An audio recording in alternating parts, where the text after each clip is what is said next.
বিসমিল্লাহির রহমানির রহিম। মুফাসসির কুরআন হযরত মাওলানা খালিদ সাইফুল্লাহ ইবনে সাহেব দারগা হুজুরের আলোচ্য বিষয় আমলের ও তওবার ফজিলত। হুজুরের আলোচ্য বিষয়ের উপর আলোচনা পেশ করার জন্য ইউনাইটেড ক্লাবের পক্ষ থেকে উদাত্ত আহ্বান করছি। আসসালামু আলাইকুম ওয়া রাহমাতুল্লাহি ওয়া বারাকাতুহু।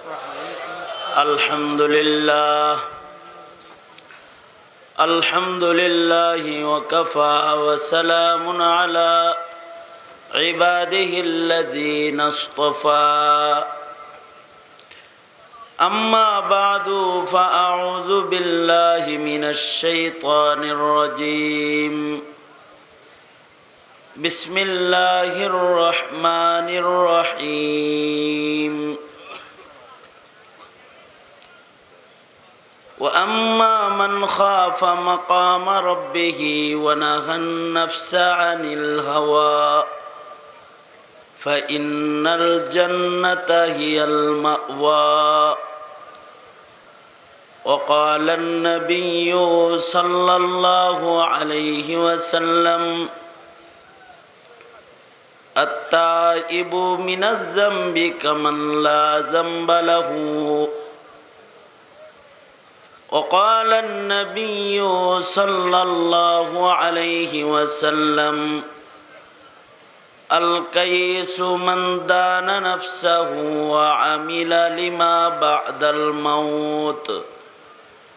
والعاجز من أتبع نفسه هواها وتمنى على الله، أو كما قال عليه الصلاة والسلام. اللهم صل على محمد وعلى آل محمد كما صليت على إبراهيم وعلى آل إبراهيم إنك حميد مجيد. اللهم بارك على محمد وعلى آل محمد كما باركت على إبراهيم وعلى آل إبراهيم إنك حميد مجيد. দুর্লভপুর এলাকাবাসীর উদ্যোগে আয়োজিত মহতি 3 দিন ব্যাপী তাফসিরুল কোরআন মাহফিলের আজকের আখিরি রজনী, মহতারাম সভাপতি, উপস্থিত হাজরাত, বুজুর্গ, উলামায়ে কেরাম, সম্মুখপানে সমবেত দিন প্রিয়, ইসলাম প্রিয়, দিনদার ইমানদার মুমিন মুসলমান ভাইরা, পর্দার আড়াল থেকে আলোচনায় শামিল মা বোনেরা, বিশ্বজগতের মালিক, বিশ্ব প্রতিপালকের বিশ্ব দরবারে কালিমাত শকর যে মহান রব্বুল আলামিন দয়া করে, মায়া করে, ভালোবেসে, রহমতি, বরকতি, জান্নাতের টুকরা বাগানে, কোরআনে কারীমের মজলিসে আমাদেরকে আল্লাহ তাআলা আসার বসার তৌফিক দান করেছেন। কালিমাত শকর পড়ি, শুকরিয়া আদায় করি, জবান খুলে, ভক্তি ভরে, সমস্বরে আওয়াজ করে সকলে মিলে বলুন আলহামদুলিল্লাহ। 3 দিন ধরে উলামা হযরতগণ নুরানি নসিহা, গুরুত্বপূর্ণ আলোচনা আপনাদের সামনে করেছেন। কিছু কথা আপনাদের সামনে বলবার ইরাদায় আয়াত হাদিস আপনাদের সামনে পেশ করেছে। এগুলোকে সামনে করে কিছু নসিহা আপনাদের কানে পৌঁছে দেয়া, আল্লাহ তাআলা কিছু উপকারী কথা আপনাদের কানে পৌঁছানোর তৌফিক দান করেন। আপনারা দোয়া করুন, বলুন আমিন। মানুষ সৃষ্টির শ্রেষ্ঠ, আর মানুষকে আল্লাহ তাআলা শ্রেষ্ঠত্ব দিয়ে আলাদা একটি মাকসাদে তৈরি করেছেন। মাকসাদ হলো মানুষ ইবাদত করবে, নেক আমল করবে। নেক আমলের মাধ্যমে মানুষ আল্লাহর কাছে প্রিয় হবে। আর যদি গুনাহ করে শয়তানের কাছে প্রিয় হয়ে যাবে। নেককারকে আল্লাহ তাআলা পছন্দ করেন, আর গুনাহগারকে শয়তান পছন্দ করে। ইন্নাল্লাহা ইউহিব্বুল মুহসিনিন, যারা নেক কাজকারী তাদেরকে আল্লাহ তাআলা পছন্দ করেন। যার জীবনে নেকির কাজ যত বেশি, নেক আমল যার যত বেশি, তার মূল্য তত বেশি। সাহাবায়ে কেরামের নেক বেশি ছিল, গুনাহ কম ছিল। সাহাবায়ে কেরামের দাম আল্লাহর কাছে বেশি। সাহাবায়ে কেরামের নেকির সংখ্যা এমন ছিল যে নেকি গুণে শেষ করা যাবে না। যেমন হযরত ওমর সম্পর্কে আল্লাহর রাসূল বলেন, ওমরের নেকি ফেরেশতারা গুণে শেষ করতে পারবে না। আবু বকরের নেক বেশি, সকল সাহাবীদের নেক বেশি। সাহাবীরা তো এমন ছিলেন যে ওনাদের সামনে কোনো নেকির কাজ, নেক আমল আসলে এটা ওনারা ছাড়তেন না, ছেড়ে দিতেন না। আল্লাহর রাসূল একদিন বললেন, সাহাবীরা এরকম নবীজির সামনে বসা আছে, তো নবীজি বললেন, তোমাদের ভেতরে কেউ কি আসো যে আজকে সাদাকা করেছো?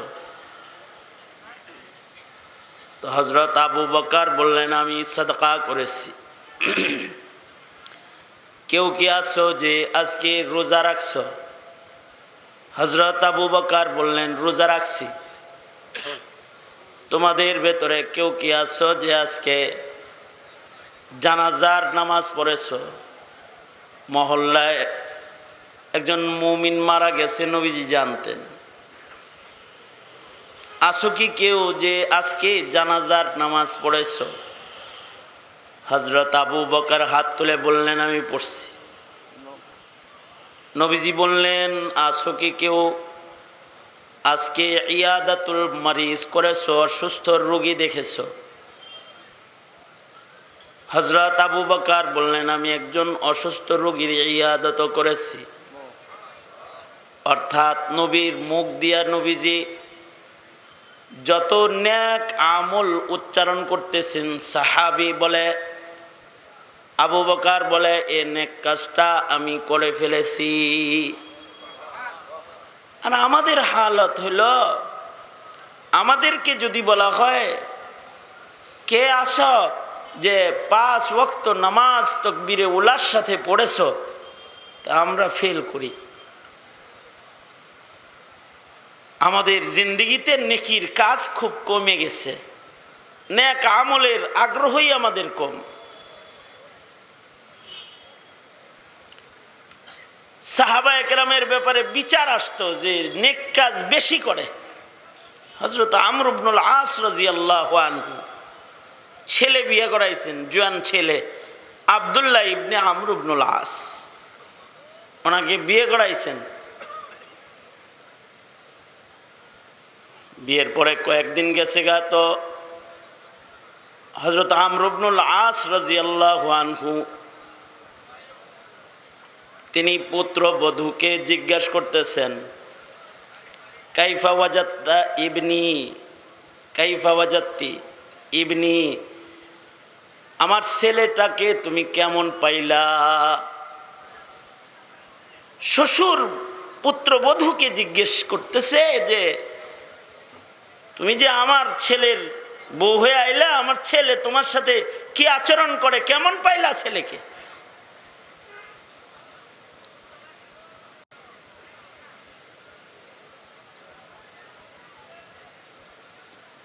আব্দুল্লাহ ইবনে আমর ইবনুল আস রাদিয়াল্লাহু আনহুর বউ বলে, বড় নেককার ছেলে আপনার, অনেক নেককার। দিনের বেলায় রোজা রাখে, সারা রাত নামাজ পড়ে। দিনের বেলায় রোজা রাখে, সারা রাত নামাজ পড়ে। আমরা হইলে তো খুশি হয়ে যেতাম, আহ ফুলাটার কি গুণ বললো রে। কিন্তু আব্দুল্লাহ ইবনে আমর ইবনুল আস সম্পর্কে তার বই বর্ণনা দিলে আমর ইবনুল আস রাদিয়াল্লাহু আনহু তিনি তো বুঝে ফেলাইছেন, এত প্রশংসা করে নাই, আমার ছেলের নামে বিচার দিছে। তার মানে উনি বুঝে ফেলেছেন ছেলে আমার ডেলি রোজা রাখে, আর এশার নামাজ পড়ে যায়, নামাজে দাঁড়ায় ফজর পর্যন্ত নামাজ, বিবির হক মনে হয় আদায় করে না। পুত্রবধূ মনে হয় আমার কাছে শিকায়াত করেছে, আসলে তাই শিকায়াত করেছে।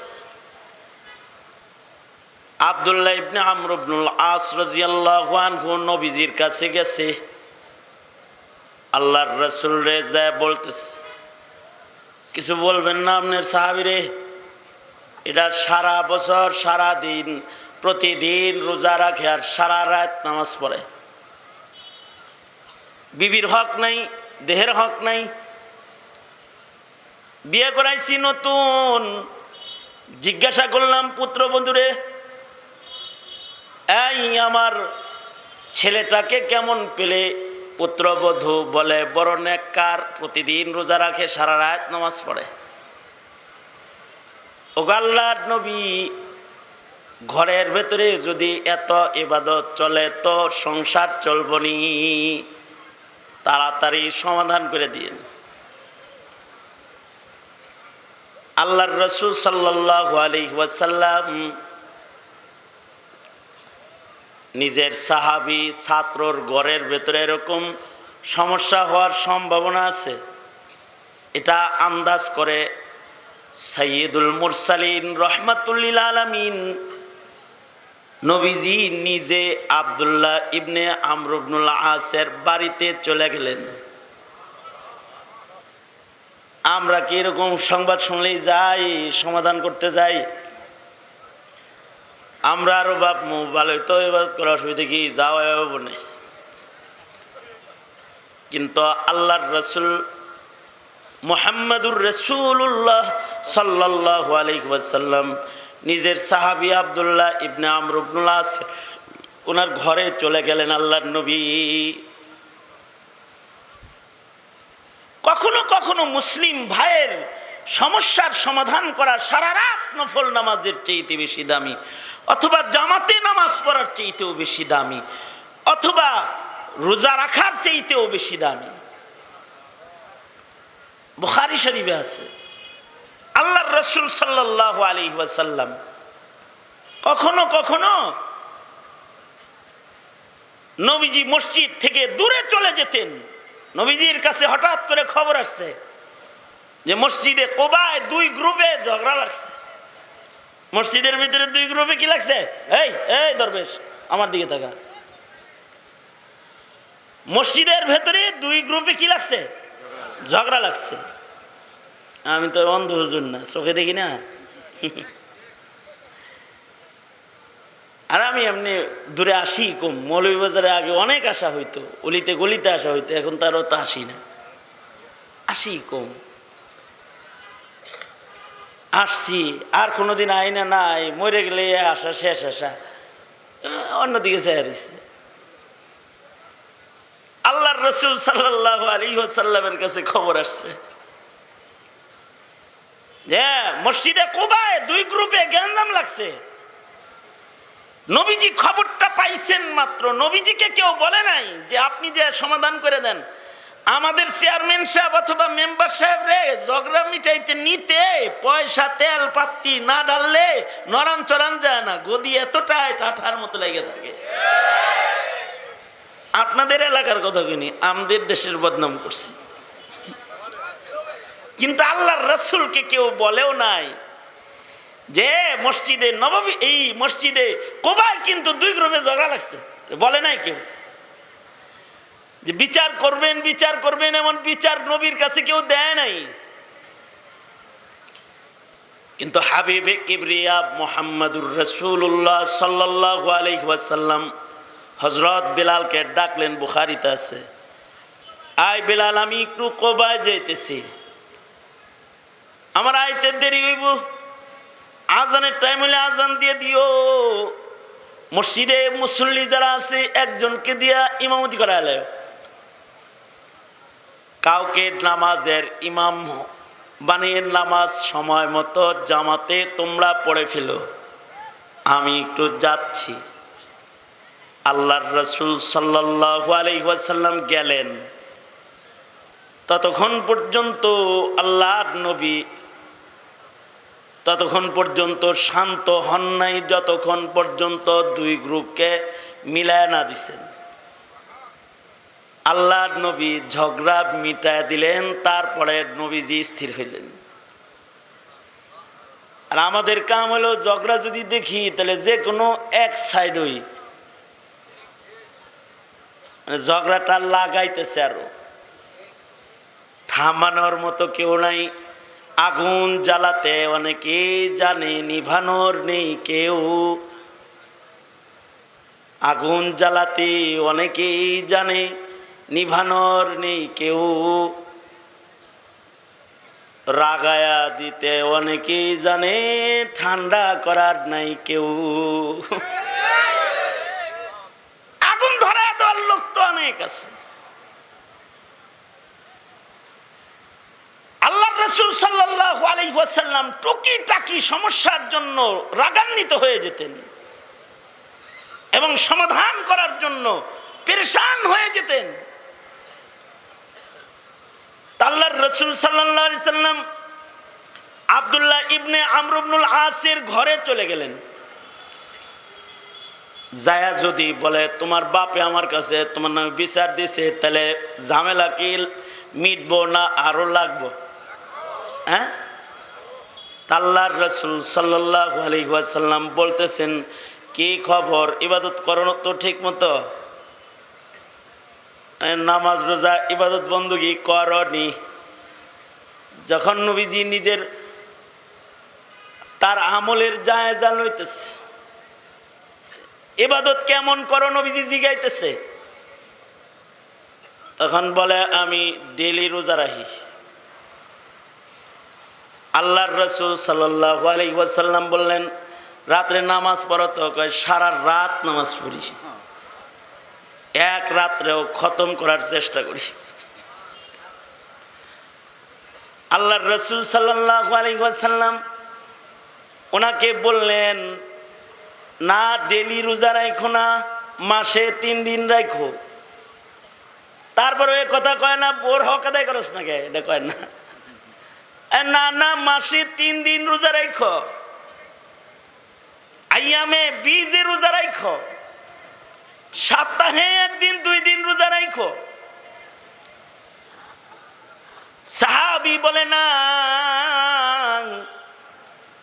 আমার আমলের শক্তি আছে, আমার অনেক আমল দরকার,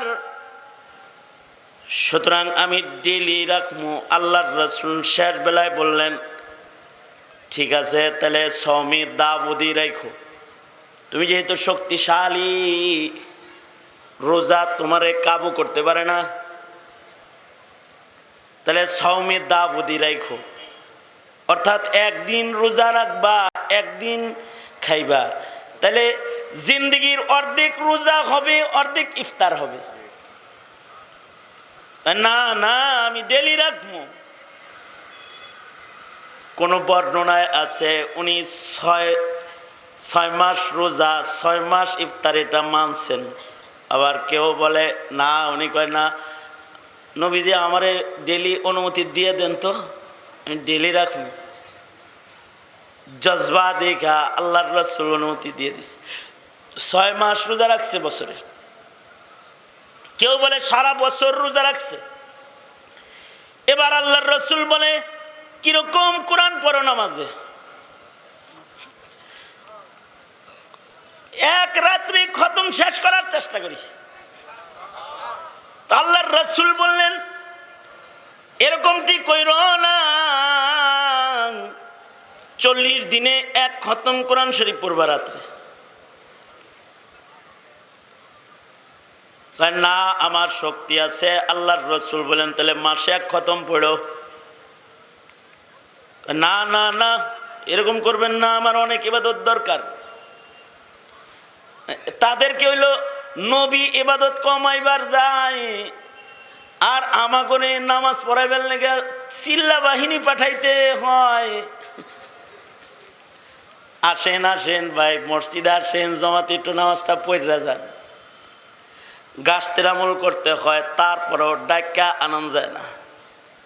আর আল্লাহর রাসূল বললেন ঠিক আছে 20 দিনে খতম করে। না না না এটা হয় নাকি যে 20 দিনে 1 খতম কোরআন মজিদ, এটা কোনো অর্জন হইল? না না না আরো বেশি আমার শক্তি আছে। আল্লাহর রাসূল বললেন তাহলে ঠিক আছে 10 দিনে খতম করো। 10 দিনে আল্লাহর নবীও কিন্তু লম্বা লম্বা নামাজ পড়তেন। নবীজি এত লম্বা নামাজ পড়তেন যে আল্লাহর রাসূল সাল্লাল্লাহু আলাইহি ওয়াসাল্লাম 1 রাকাত নামাজের কেরাত কিরকম লম্বা, নবীজি নামাজে দাঁড়াইছেন আর হযরত হুযায়ফা নবীজির পেছনে নফল নামাজ পড়ার লাগে ইক্তেদা করছেন। আল্লাহর রাসূলের পেছনে নামাজটা পড়ি, হযরত হুযায়ফা ভাবতেছেন 2-4 রাকাত নামাজ নবীজির সাথে পড়ি। নবী আলাইহিস সালাম এত লম্বা নামাজ পড়তেছেন যে সূরা বাকারা থেকে তেলাওয়াত করতেছেন। হযরত হুযায়ফা ভাবতেছেন হয়তো সূরা বাকারা শেষ হইলে নবীজি রুকুতে যাবে। নবীজি সূরা বাকারা শেষ করে আবার সূরা আলে ইমরান শুরু করছেন। হযরত হুযায়ফা তখনও ভাবতেছেন ঠিক আছে কষ্ট মষ্ট করে দাঁড়ায় থাকি,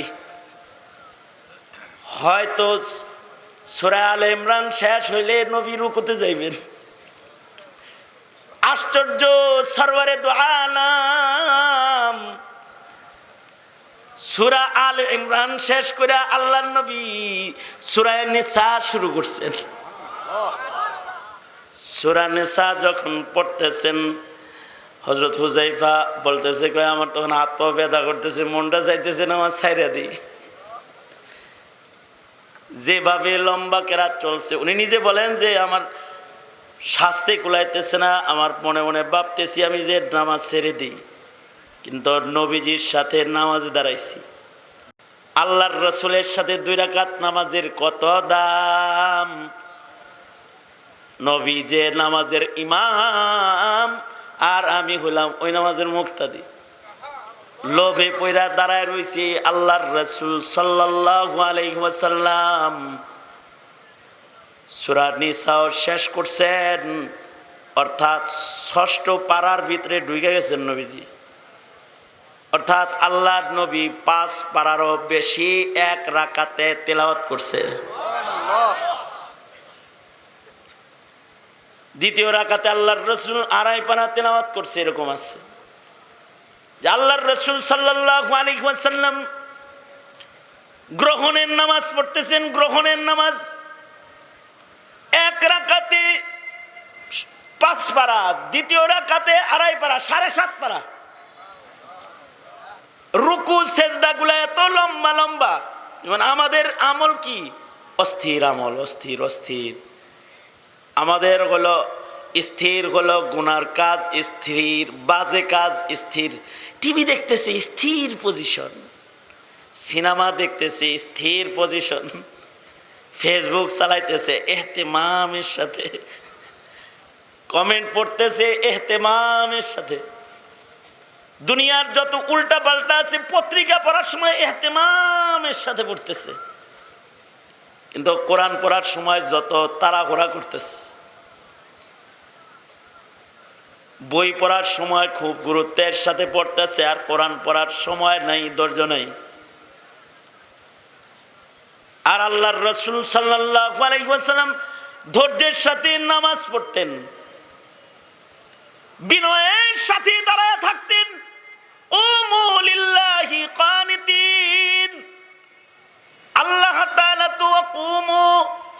লিল্লাহি কানিতিন, আল্লাহ তাআলা বিনয়ের সাথে নামাজে দাঁড়ায় থাকতে বলছেন। আল্লাহর রাসূল সাল্লাল্লাহু আলাইহি ওয়াসাল্লাম এত লম্বা বিনয়ের সাথে দাঁড়ায় থাকতেন। ইনফাতারা কাদামু, হাদিসে আছে দাঁড়ায় থাকতে থাকতে আল্লাহর রাসূলের পা ফাইটা রক্ত বের হয়ে যেত।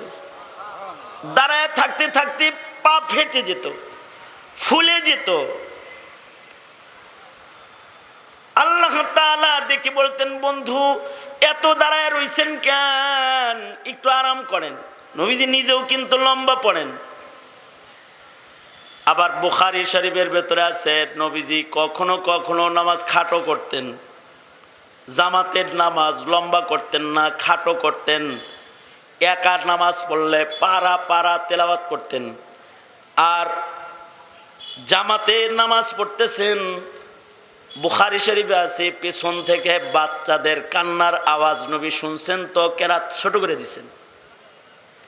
মানে আগের জমানায় তো নারী পুরুষ সবাই মসজিদে আসতো, মসজিদে হারামের মতো। অবশ্য এখনো মসজিদে হারামের নারীরাও দাঁড়ায়, পিছনে দাঁড়ায়।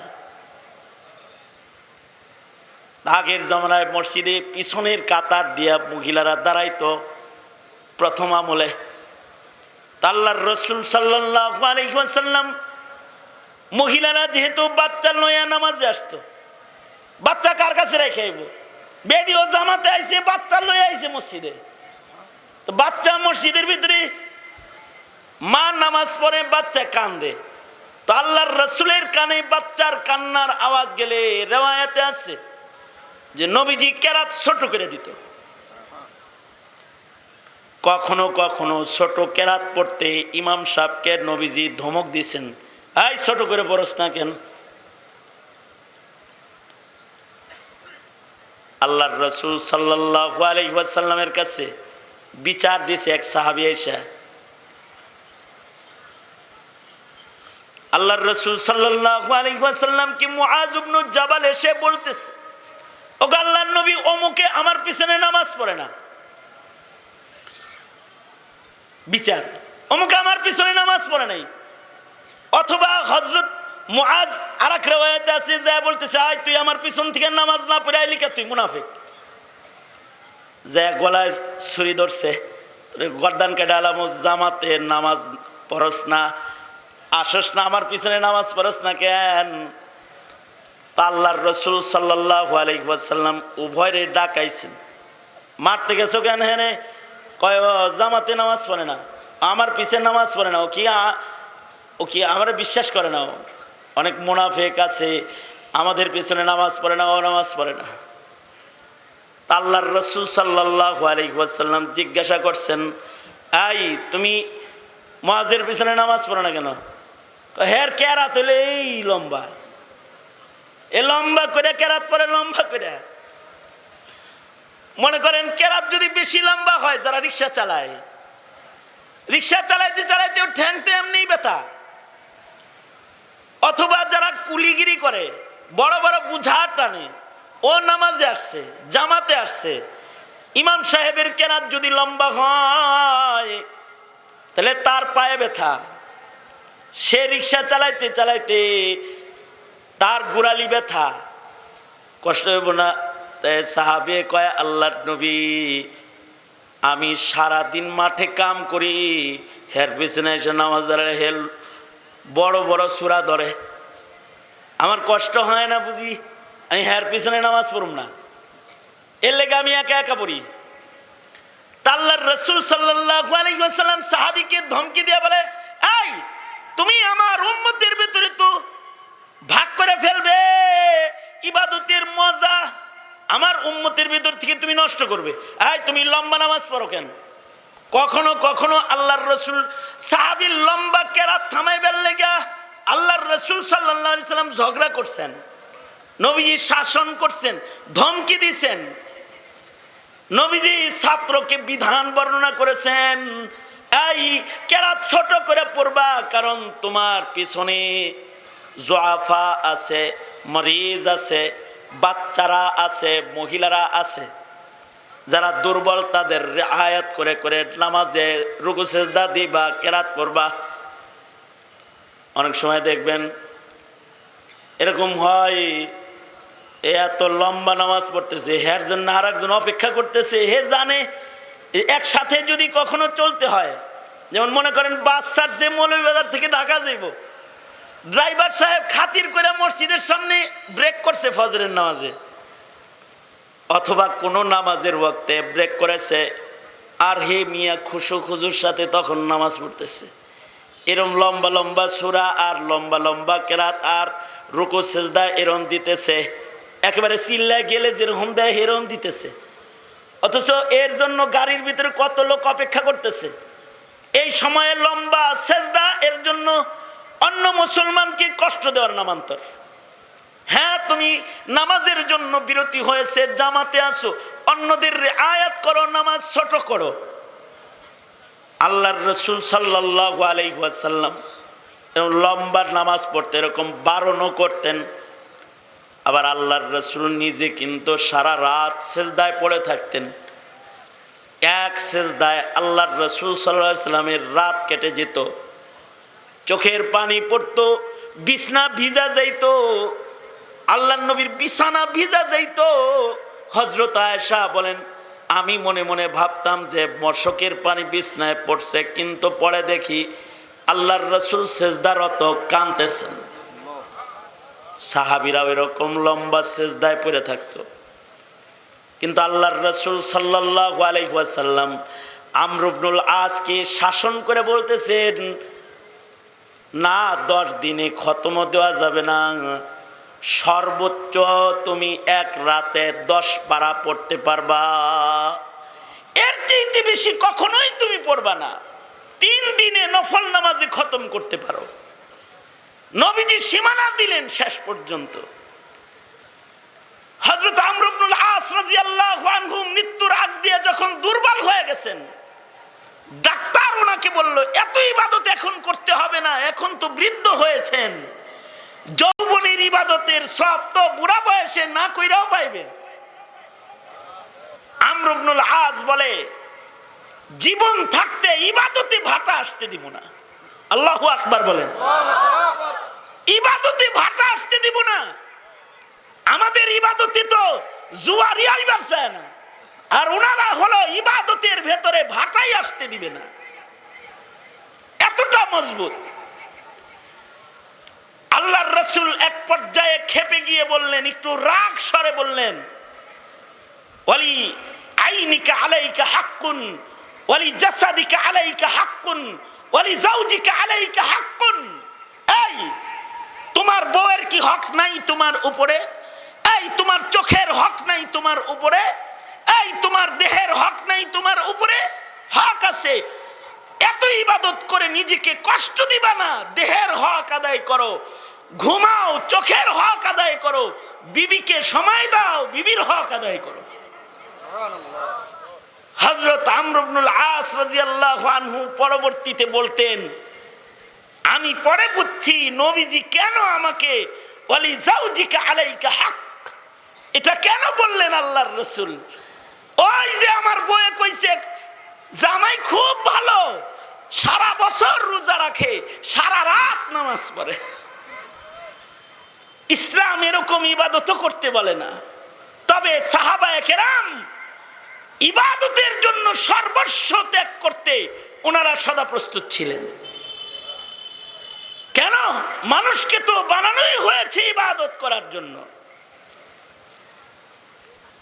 আমাদের জীবনে ইবাদত বেশি, সাহাবীদের জীবনে ইবাদত বেশি, আমাদের জীবনে গুনাহ বেশি।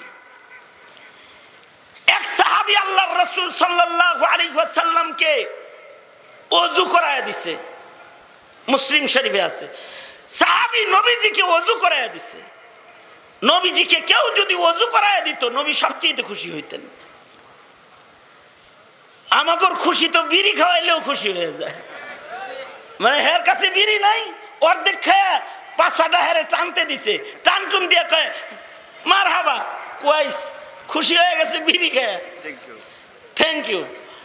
আর আল্লাহর রাসূল রে খুশি করছে সাহাবী কি করে? ওযু করায় দিয়া। কারণ ওযু হলো ইবাদতের চাবি। ওযুর পরেই মাওলা পাকের দিদার। আল্লাহু আকবার বলেন। কারণ কুররাতু আইনি ফিস সালাহ, ওযু হয়ে গেলেই নবীজি নামাজে দাঁড়ায় যেতেন তাহিয়াতুল ওযু। নবীজির চোখ শীতল হয়ে যেত আল্লাহর দিদারে। এ কারণে কেউ ওযু করায় দিলে নবী খুশি হয়ে যেত। আব্দুল্লাহ ইবনে আব্বাস নবীজিকে ওযুর পানি দিছে শেষ রাত্রে, খুশি হয়ে গেছে, ডাক দিছে, এই ঘুমাও না রাত্রে? আব্দুল্লাহ কয় কেমনে ঘুমাবো? ঘুমাবো কেমনে? নবীজি ঘুমায়, আমি ঘুমাইতে পারি, আমি ঘর পাহারা দিই। আল্লাহু আকবার। কেউ যদি রাতে আক্রমণ করে, আল্লাহর রাসূল খুশি হয়ে গেছেন। আল্লাহর রাসূল বললেন, আসো আমার বুকে আসো, বুকে আসো। চাদর সরায়া খালি বুকে আব্দুল্লাহ ইবনে আব্বাস রাদিয়াল্লাহু আনহুমাকে নবীজি জড়ায় ধরলেন এবং আল্লাহর রাসূল দোয়া করলেন, আল্লাহুম্মা ফাক্কিহু ফিদ্দীন ওয়া আল্লিমহুল কিতাব ওয়াল হিকমাহ। নবীজিকে ওযু করায়া হযরত আব্দুল্লাহ ইবনে আব্বাস দোয়া লয়ে লইছেন। সাহাবী নবীজিকে ওযু করাইছে, নবী খুশি হয়েছে। নবী বলে, এই সাহাবী আমি খুশি হয়েছি, তুমি চাও আমার কাছে কিছু চাও, তুমি যা চাইবা আমি তোমাকে তাই দেব। আমাদেরকে যদি বলতো যে কিছু চাও, তা আমরা কি করতাম? আমরা কইতাম যে কিছু টাকা পয়সা দেন, অথবা দুনিয়ার একটা জিনিস চাইয়া ফেলতাম, তার ঘরে দুনিয়ার সামান যেটা আছে এটা চাইয়া ফেলাইতাম। সাহাবী তো, সাহাবীকে আল্লাহর রাসূল বলেন, তুমি যা চাও তোমাকে আমি তাই দিব। সাহাবী বলে, আল্লাহর নবী আপনার কাছে আমি রেফাকাত চাই জান্নাতে, রেফাকাতুকা ফিল জান্নাহ, আপনার সাথে আল্লাহর জান্নাতের ভেতরে আমি থাকবার চাই, এটা চাই। আল্লাহর রাসূল বলে, সাহাবী অনেক বেশি বড় জিনিস চেয়ে ফেলেছ, অন্য কিছু চাও, এটা অনেক বড়, বেশি ভারী জিনিস চেয়ে ফেলেছ। কারণ মাকামে নবুয়তের সাথে তুমি থাকবে জান্নাতের ভেতরে, তাহলে বড় হয়ে গেল না? হযরত মুসা আলাইহিস সালাতু ওয়াস সালাম আল্লাহকে বলে, আল্লাহ জান্নাতে আমার ইকো বন্ধ করে দিতে বলো তো, ইকো বন্ধ করে আওয়াজ বাড়ায় দিতে বলো মাইকলারে। হযরত মুসা আলাইহিস সালাতু ওয়াস সালাম বললেন, আল্লাহ জান্নাতের ভেতরে আমার সাথী কে হবে জান্নাতে? মুসা আলাইহিস সালাতু ওয়াস সালাম জিজ্ঞাসা করলেন, জান্নাতি বন্ধু কে আমার? তো আল্লাহ তাআলা বললেন, তোমার জান্নাতি বন্ধু একটা কসাই। মুসা নবীর মনে খটকা, কসাই কেমনে মাকামে নবুয়তের সাথী হয়? কই নবীর মাকাম আর কই কসাই? কসাই জান্নাতি, বন্ধু কিভাবে একজন পয়গম্বরের হয়? কিছু কিছু আমল আছে যে আমলগুলো দিয়ে নবীর সাথে জান্নাতে থাকা যায়। হযরত মুসা আলাইহিস সালাতু ওয়াস সালাম ঘর থেকে বেরিয়ে গেলেন, নিজের জান্নাতি বন্ধু কসাই কিভাবে জান্নাতের বন্ধু হলো এটা তদন্ত করতে। তো হযরত পয়গম্বর মুসা আলাইহিস সালাম আল্লাহ পাকের কাছ থেকে দোস্তের পরিচয় লইছেন, কই থাকে জান্নাতের বন্ধু জানছেন, বাজারে জায়গা মতো যায় হাজির। দূর থেকে দেখতেছেন, দেখে তালাবোলা একটা গ্রাম্য মানুষ গোশত বিক্রি করে, কসাই সাধারণ মানুষ, মুখে তার আল্লাহর নাম, জিক্র আজকারে তার সময় কেটে যায়, সারাদিন গোশত বিক্রি করলো। পয়গম্বর তার পেছনে আছেন, দেখতেছেন, দেখে লোকটা অল্প কিছু ভালো গোশত রেখে দিয়েছে, এইটা সাথে কইরা বাড়িতে চলে গেছে, বাড়িতে যায় এটাকে নিজের হাতে রান্না করেছে। তার মা অসুস্থ অবস্থায় বিছানায় পড়ে আছে। মা যেমন সন্তানকে কোলে বসায় কোলে কোলে করে খানা খাওয়ায়, সে তার অসুস্থ মাকে নিজের কোলে বসায় ফেলেছে আর ছোট কুচি গোশতগুলা দিয়া সুন্দর করে লুকমা করে করে নিজের সন্তানকে খানা খাওয়ায় দিচ্ছে। মা দুর্বল, দাঁতে যেটা চিবাইতে পারে না, সন্তান নিজের মুখে চিবায়া নরম বানায় মাকে খাওয়ায়া খাওয়ায়া আদর করতেছে। মার দিল খুশি হয়ে গেছে। মা খাবারের পরে সন্তানের জন্য দোয়া করতেছে, ওগো আল্লাহ, আমার সন্তান আমার খেদমত করে আমাকে খুশি করে ফেলেছে, আমি আমার সন্তানের জন্য মা হয়ে দোয়া করছি। ওগো আল্লাহ, তুমি আমার সন্তানটাকে জমানার পয়গম্বর মুসার সাথে জান্নাতি দোস্ত বানায় জান্নাত দিও। অর্থাৎ মায়ের দোয়ার বরকতে সাধারণ মানুষ নবীর সাথে জান্নাতে থাকার উপযুক্ত হয়ে গেছে। তাছাড়া মাকামে নবুওয়াত আর সাধারণ মানুষের মাকাম দুইটা তো এক না। আল্লাহর রাসূল বললেন, সাহাবী তুমি আমাকে ওযু করায়ছো, আমি খুশি হয়ে গেছি, তুমি আমার কাছে কিছু চাও, তুমি যা চাইবে আমি তোমাকে তাই দেব। সাহাবী বলে, আপনার জান্নাতি বন্ধু হতে চাই, রেফাকাতুকা ফিল জান্নাহ। আল্লাহর রাসূল বললেন, সাহাবী অন্য কিছু চাও, অন্য কিছু চাও আমার কাছে। সাহাবী বলেন, না এইটাই চাই, এটা যদি না পাই তাহলে অন্য আর কিছু দরকার নাই, এটাই চাই। খুব মজবুত দাবিতে আল্লাহর রাসূল সাহাবীকে বললেন, ঠিক আছে, যেহেতু আমার সাথে জান্নাতি বন্ধু হতে চাও মঞ্জুর, তুমি যেহেতু আমাকেই ভালোবাসো, আর কিছু তুমি চাও না, আমারই চাও, ঠিক আছে পাইবা। কিন্তু এই কথাটা হলো বলার জায়গা আমার, কিন্তু আলাইকা বিকাসরাতিস সুজুদ, তোমার জন্য জরুরি হলো বেশি সেজদা দিবা, নামাজ পড়বা বেশি, কাছে থাকবা বেশি। জীবনে তোমার নামাজ যত বেশি হবে, আমার তত বেশি কাছে তোমার অবস্থান হবে। এ কারণে নবীর সাহাবীদের নামাজ বেশি, আর আমাদের নফসের তাড়নায় আমাদের গুনাহ বেশি, আমাদের ইবাদত কম। আমাদের মুসলমানদের কারোর সপ্তাহে মাত্র 4টে সেজদা জুমার নামাজ, কারোর বৎসরে 4 সেজদা ঈদের নামাজ, কারোর জিন্দেগিতে নাই সেজদা। কেউ আছে ওয়াজ শুনে কিন্তু সেজদা দেয় না, নামাজ পড়ে না।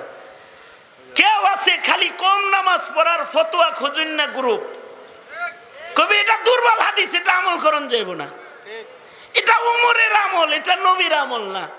এইসব বইলা সেজদা কমানোর পার্টি আছে কিছু। রোজার মাস আসতেছে, এরা 20 রাকাত তারাবিরে 8 রাকাত বানানোর জন্য জিহাদ ঘোষণা করবে। সেজদা কমানোর আন্দোলন।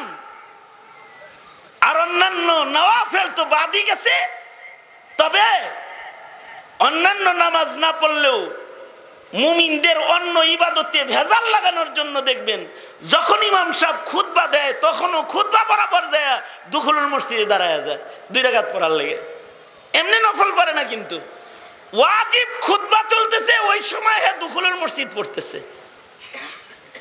অথচ ইমাম যদি খুতবায় বসে যায় তখন নফল নামাজের নিয়ত বাধা, নিষেধ আছে অন্য রিওয়ায়াত। নফল নামাজ তো বেশি হতে হবে, কিন্তু নফল নামাজের আবার জায়গা আছে। যেমন মনে করেন ইমাম সাহেব ফরজ নামাজ শুরু করে দিছে, আর বুজুর্গ তখন মসজিদে যায় সুন্নতের নিয়ত বানছে। ইমাম সাহেব যদি ফরজ নামাজের ইমামতি শুরু করে দেয় তখন আর কোনো মুসল্লির জন্য নফল সুন্নতের নিয়ত বাঁধার কোনো এজাজত নাই, শুধুই মাত্র ফজরের সুন্নত ব্যতিরেকে। কারণ ফজরের সুন্নতটা সুন্নতে মুআক্কাদা।